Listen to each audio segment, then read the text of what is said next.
sei, gente, tem igrejas também vivendo disso. Na África tem pastores que viram feiticeiros. Tudo para acontecer, o inusitado. Sabe por que uma igreja, pastor, como essa, está desse jeito? Porque ninguém está pulando, sapateando, gritando, destruindo os bancos. Ninguém está aqui, pastor, inventando revelação. Ninguém está aqui pelo poder das trevas levantando paralítico.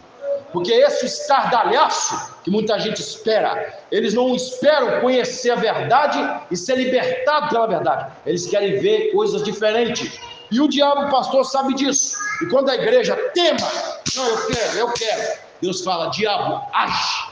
E ele age, pastor. Ele manda arrebatamento de sentido. Ele manda língua se ninguém entende. Ele faz bagunça. E é isso que muita gente quer, pastor. A compreensão da palavra, pastor, é o melhor. Se Deus tiver que operar, eu já vi cura. Do nada, o meu irmão, por exemplo, meu irmão não é crente. Uma vez ele estava pedindo a Deus para curar a geladeira lá de casa.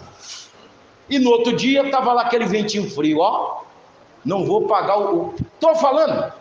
Não tinha energia na parte de cima da casa. Ele entrou em oração.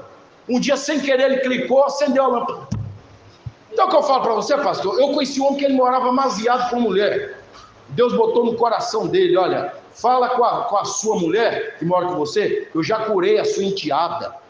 E ele falou, olha, vai lá no seu quarto e vê que Deus já curou a sua filha. E a filha dele estava curada.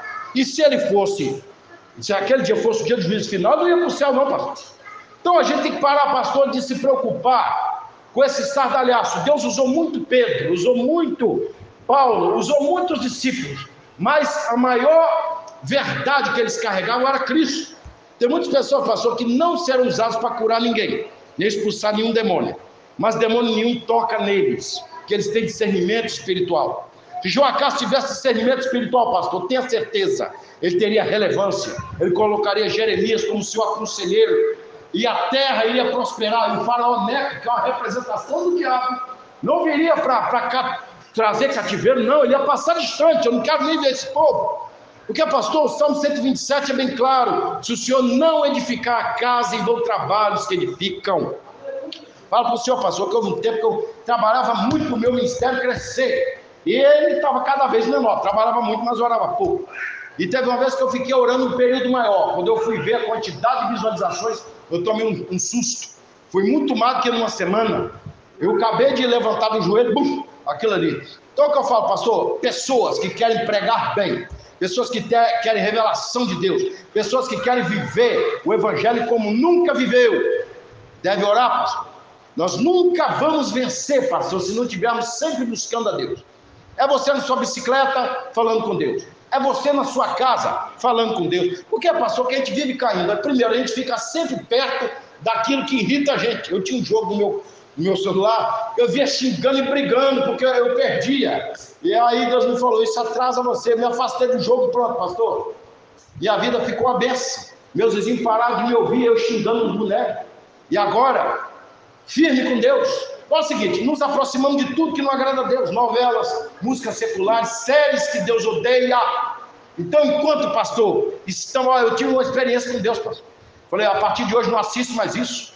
Eu fui apagando aquilo do meu histórico. À medida que eu ia apagando, eu fui sentindo a alegria do Espírito Santo dentro de mim, pastor. Então as pessoas, pastor, fazem tudo errado. Ele sobe para o monte, fica 4 horas orando. Ia chegar em casa, brigar com a esposa, brigar com o marido, falar mal dos outros e perdeu tudo.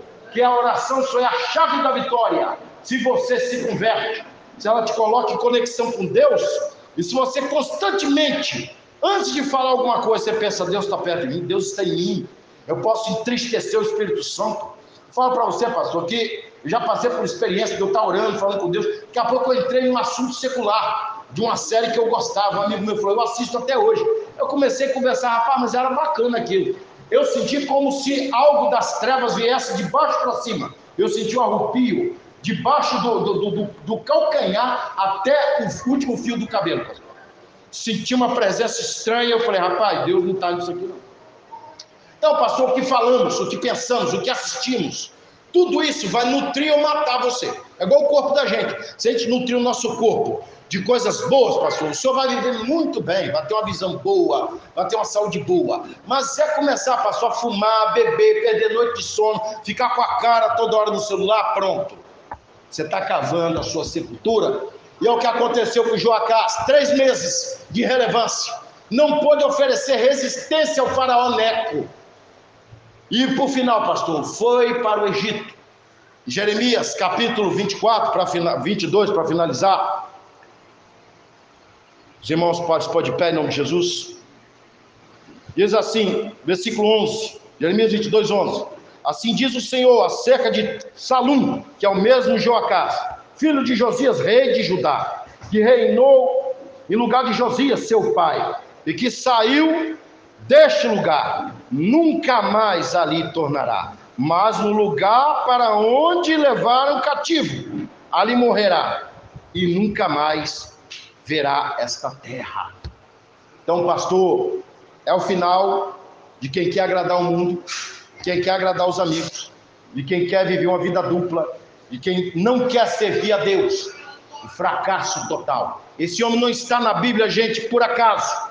Se andarmos no caminho do mundo, estando na igreja, iremos para o mesmo inferno que o mundo. Então vamos viver o Evangelho. Hoje eu estava ouvindo o pastor, o reverendo Augusto Nicodemos, falando que você foi chamado e chamada para fazer a vontade de Deus. Não é ficar pensando assim, se eu falar isso, eu vou entristecer fulano. Minha irmã, de repente você tem uma amiga, ela está amigada há muitos anos, ela não quer largar aquela situação. Ela está vindo para a igreja, você fala, minha filha, você quer dar um passo mais para Deus? Se casa. Só vai mudar a sua maneira. Mas juntado com fé, casado não. Juntado com fé, está enganado. Você precisa se casar. E você vai ver, Deus vai te abençoar. Amém? Gente, vamos orar em nome de Jesus.